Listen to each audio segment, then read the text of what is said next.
But we need to start with the news of the day.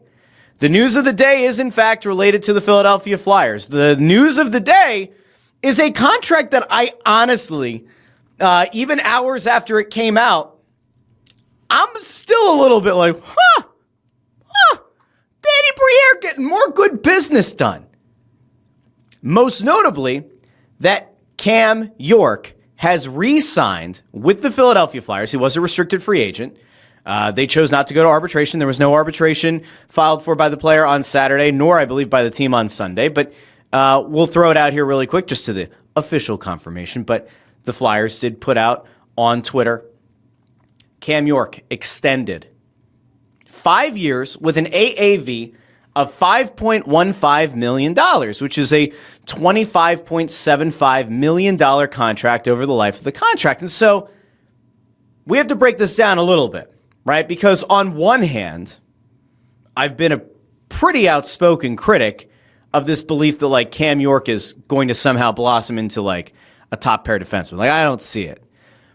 I could certainly see him being a second pair defenseman, and that's not a bad thing. You need second pair defensemen in this league. It's kind of important. Now, there were some analytics folks who last year felt very, very good about Cam York. There were a lot of eye test people who felt like he wasn't nearly as impactful as the analytic people thought he was. Okay, so we could try to find a little bit of middle ground. There were some murmurs going around at the end of last season that York might be looking for upwards of $7 million a season, maybe 7.5. At which point I said, well, then you need to trade him. And if Bo Byram was unsigned, maybe you float the idea of a one-for-one restricted free agent, swap, and then maybe you sign Byram. The Flyers very clearly didn't do that. I don't think that at this point, given the cap where it is, I don't see the Flyers getting in the restricted free agent market unless something's really going to change here. And they're going to put like Ellis on LTIR, which they've been very apprehensive about doing under Briere. So, okay. York is re-signed at $5.15 million per season for 5 years. Now, what I thought was the most likely thing to happen with Cam York was that the Flyers would sign him to a 2, maybe 3-year bridge deal, right? At what was going to be a higher AAV than I certainly would have advised, maybe like close to $6 million, maybe 6.5 if you were really going to like have to hold down your vomit. And so a 3-year deal at a $6.5 million AAV, I would have said is questionable business, but I would understand why the Flyers would want to re-up one of their own guys, and you go from there. The fact that Briere was able to somehow get York here on a $5.15 million AAV for not 1, not 2, not 3, but 5 years is especially noteworthy for a few reasons. We know that the cap is going up. Next year, the year after, it's going to go gangbusters. There's a potential that 3-4 seasons from now, the cap is going to go to like unprecedented heights, right? Like in a way that there's going to be such a jump that every team is going to have boku bucks to just splash around. So York is now cost controlled for 5 years. And the reason that I bring that up and the reason that I think it's especially notable is Kevin Kurtz put out this morning. Flyers confirmed there's no kind of a no trade, no movement clause in the contract unless something is broken here in the last hour and I missed it, right? So you don't have a no movement clause to work around. You don't have a no trade clause to work around. He's in here as a second pair defenseman at just over $5 million a season for 5 years, which means that as the cap goes up for the next few years, his cap percentage, the percentage of the cap that his contract counts against the cap is going to continue to go down. That's going to be the truth for any player that they sign, which means that like in 2 years, $5.15 million for a second pair defenseman is going to look like a steal, assuming he's an even passable second pair defenseman. If he's better than that, it's certainly a steal. If he somehow works his way to being a top pair defenseman, which I don't think will happen, but who the hell knows? If he ends up on the top pair, then at $5.15 million, it's an absolute steal. But there's another element to this, and this is why I think the 5 years is critical. Now, all of a sudden, if Cam York doesn't work out as a Flyer, if Cam York doesn't work out under Rick Tocchet in a similar way to how Cam York wasn't really working out under John Tortorella, you have a cost-controlled asset for the next 5 years at just over $5 million. All of a sudden, that is a very, very, very tradable contract. Now, you don't want to think about that when you sign a guy, right? Like, when it's a guy that you chose to draft, remember, they traded down twice. They passed on Cole Caulfield twice. Got a very good goal scorer. They passed on that guy twice to get Cam York. They have invested in this guy. They've invested in his development. They clearly believe that Cam York is going to be a guy that they're going to be able to build around on the blue line. If they're being fair, I think they all recognize in the front office that this team as currently constructed does not have a number one defenseman, like a true stud, build your team around Stanley Cup contender for an extended period of time. They don't have that guy.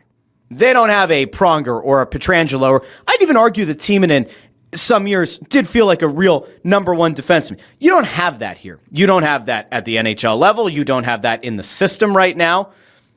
Even like Amico, who they drafted, who's like 6'6". If the skating is solid and he fills out on a 6'6" frame, most people who have a positive view of Amico say, if he can become a second pair defenseman for you, you feel pretty good about it. They don't have a number one bona fide stud in the system. And so what does that mean? Is the sky falling? No. Are you hampering your ability to do anything of value down the line? No. Because you have to keep in mind, this team, no matter what was going to happen, they were eventually going to spend some money on the blue line. It's just a matter of when and on whom. And if you think about this like from a standpoint of like year over year, you have Travis Sanheim locked in. You have Jamie Drysdale under contract. Now you have York under contract. You have Emil Andre, who's not going to cost you a lot of money. And then you have a third pair. We go, all right, what are we going to do? And at some point, you hope that one of the younger guys is going to be able to make their way up here. Why can't I literally just want, there we go. I got it. We're good. I should be able to pull this up. I miss the days of Cap Friendly, and I still curse the Washington Capitals for buying up Cap Friendly and ruining my life. Let's see if we can throw this on the screen without the computer having a full-on meltdown, okay? Let's take a look at like the multi-year projection from Spotrac of what the Flyers actually have under contract. Pull it up here. So here you go. Here's your blue line. You've got Sanheim under contract into the 2030s, right? You have Ryan Ellis, who thankfully is eventually going to come off your books, 27, 28. Again, they could use LTIR. They tend to prefer keeping him on the cap. They can accrue some cap savings into the season that could maybe be beneficial to you along the trade deadline and then put him on LTIR.